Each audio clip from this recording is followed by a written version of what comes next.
Hello everyone and welcome back to my channel. So in previous videos we talked about first module which is beyond the chatbot. So we discussed there Gen AI is not just a chatbot but its capabilities are much more than a chatbot. So now in this chapter we will see some of the foundational concepts of Gen AI. What we are going to so in this module what we are going to learn the difference between AI ML and Gen AI, how different data types, data requirements, and machine learning approaches enable Gen AI, what are the Google Cloud strategies that we can use to address the limitations of foundation models, and what are the key challenges and factors for responsible and secure AI development and deployment in an organization. So let's get started. The second chapter is understanding AI ML and generative AI. You probably heard words like artificial intelligence, machine learning, and generative AI. But do you actually know what they mean and how they are different? Let me break it down for you guys. So let's start big. Artificial intelligence or AI. AI means building machines that can do things we actually use our brains for, like learning, solving problems, and making decisions. Now, one popular way to build AI is called machine learning or ML. Machine learning is about using data to teach machines to do the task. The machine learns from the data and gets better at the task over time. But you give it a data and it finds out a patterns. But how does it actually work? Well, it is all math. This math is what we call a model. You give a model an input and it gives you an output, just like a formula. Now, now the model is not just a one simple equation. It can be complex system, lot of steps and lot of rules, and it all built from the data you gave it. That means different data equal to different models.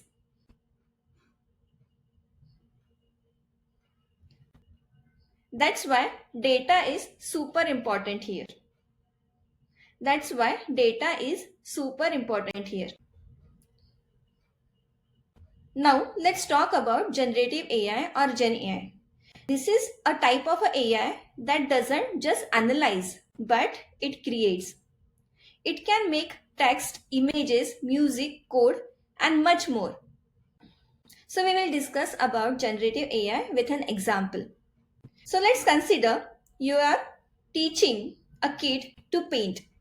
So traditional AI is like a showing them an example and saying this is what a good painting looks like. And what is generative AI? So generative AI is like you give them a color or a brushes and examples and let them create their own art. So that's what generative AI does. So let's discuss this traditional AI and the generative AI with an example. Imagine you are teaching a kid how to paint. So traditional AI is like showing them an example and saying this is what a good painting look like. But generative AI is like you are giving them a colors, brushes and example and let them create their own art. So that's what Gen AI does. It learns from a lot of data and it uses it to generate a new content. But to do that, it needs a lot of data. In short, AI is a big idea. Machine learning is a one way to build AI and generative AI is a type of AI that creates new content. So this is what explained in this chapter. So as we discussed, Gen AI is a subset of ML and ML is a subset of AI. Let's recap the difference between AI, ML and Gen AI. Artificial intelligence is a broad field of building machines that can perform tasks requiring human intelligence. Machine learning is a subset of AI where machines learn from the data.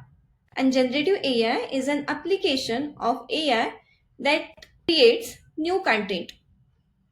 As we discussed, everything is based on the data.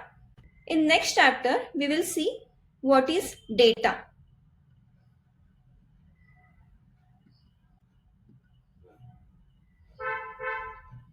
So in this chapter, we will understand the importance of data in AI. Let's say you want to check if the milk in your fridge is spoiled or not. So how do you check that? So you probably look at the expiry date or maybe smell it, and then based on your past experience you make a guess if it is spoiled or not spoiled. That's what a pattern recognition is. So this is this is what exactly machine learning works. So it learns from the past data to make a predictions. But wait, what is this data? This data can be anything like numbers, date, text, even the image or the sound. The key is choosing the right data. Say for example, like while predicting a spoiled milk, you are considering its smell or taste or expiry date over a random song playing on the radio, right? So this data has to be relevant. So ML model analyze the data they have been given, identify the patterns and then calculate the likelihood of different outcomes when presented with new information. As we have discussed about the data, the quality of data is equally important. There are 5 majors or the factors focus on the quality of data, which are accuracy, completeness, representative, consistency and relevance. So what is considered inaccuracy?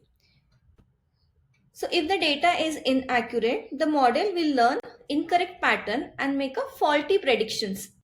Imagine teaching a child about animals using a book with mislabeled pictures.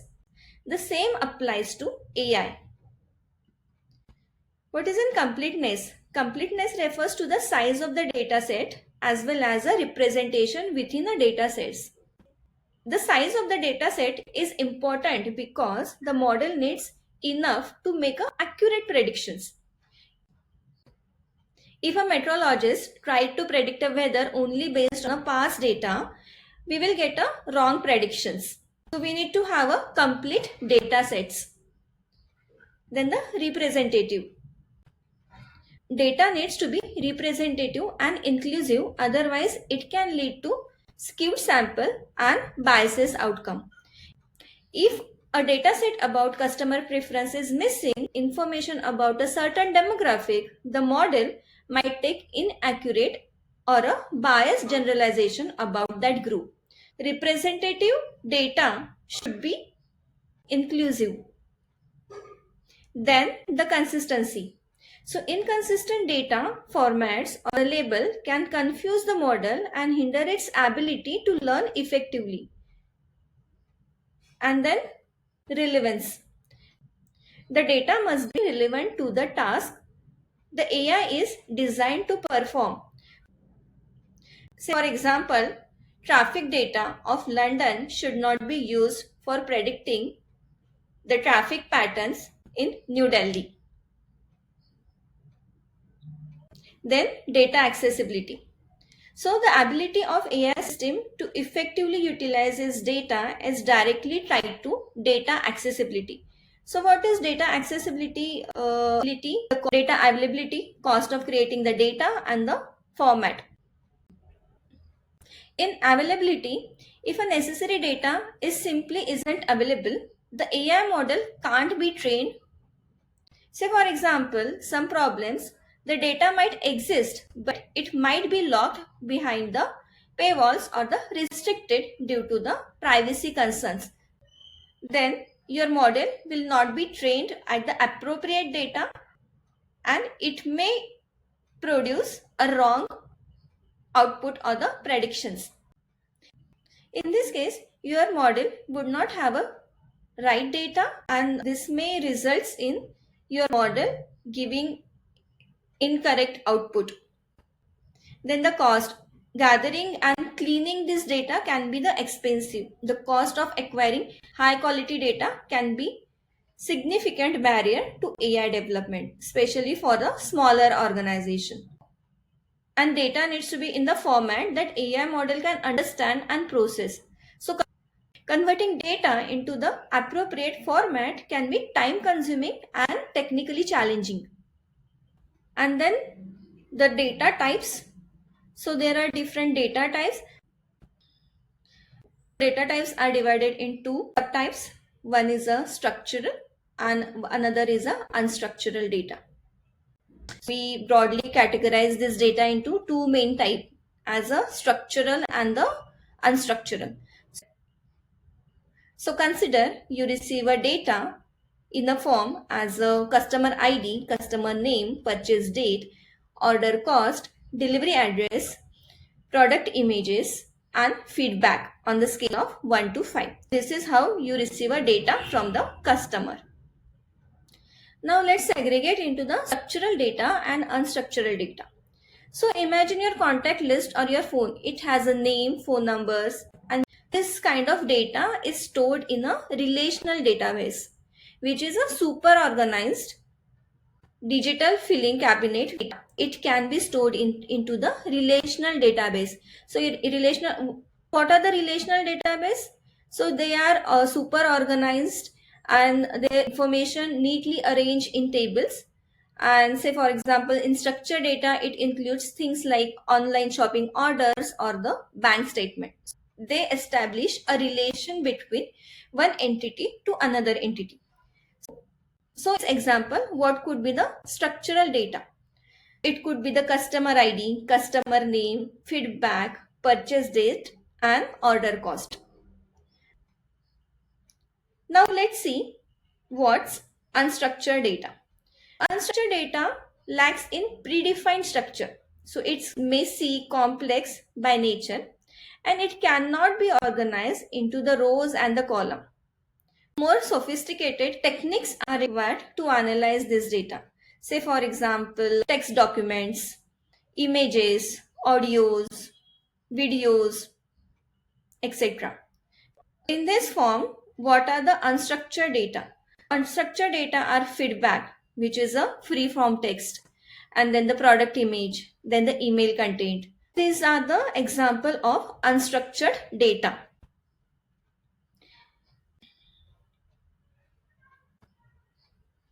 If we talk about our exam, I received around 2 to 3 questions on distinguishing structured and the unstructured data.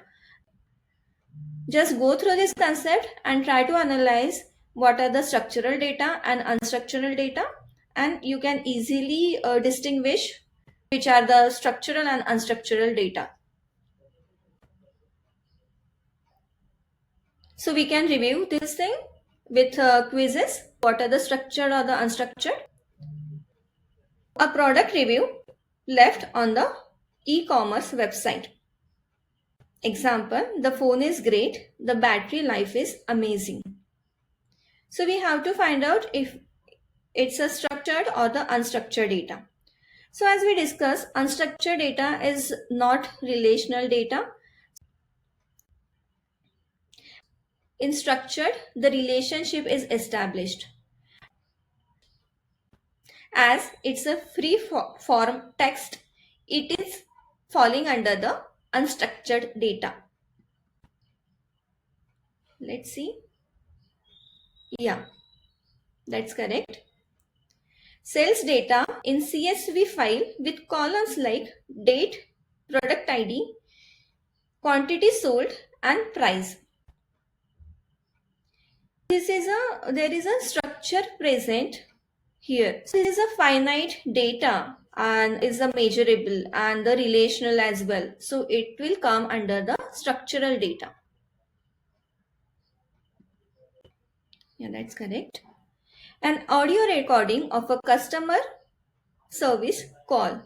This will again fall into the unstructured data because you may get the audio recording of 1 minute or 10 minutes. It's not a structured. A digital image of a cat. So we already discussed the sound, image, and the email form or the free form text is under the unstructured data. So this should be the unstructured. Yeah, that's correct. A medical record with a patient's date of birth, address, and a vaccination history. Again, date of birth, address, it's a finite, so it's a structured data. Yes, that's correct. We are at the end of this chapter. So data is a foundation of AI system, and this data should be accessible for building an effective AI development. Data can be structured or unstructured, but the quality of the data and the accuracy, completeness, consistency should be good. And then the availability and the cost and the format is a crucial for good data. And good data is a key for a effective AI and the good AI system. We have completed the two topics in first chapter, which is understanding AI, ML and generative AI and what is data. As the length of video is getting extended, I will stop here, and then in next video we will discuss about type of learning, turning data into learning using Google Cloud, and then we will see the quizzes at the end. Stay tuned and happy learning. Thank you.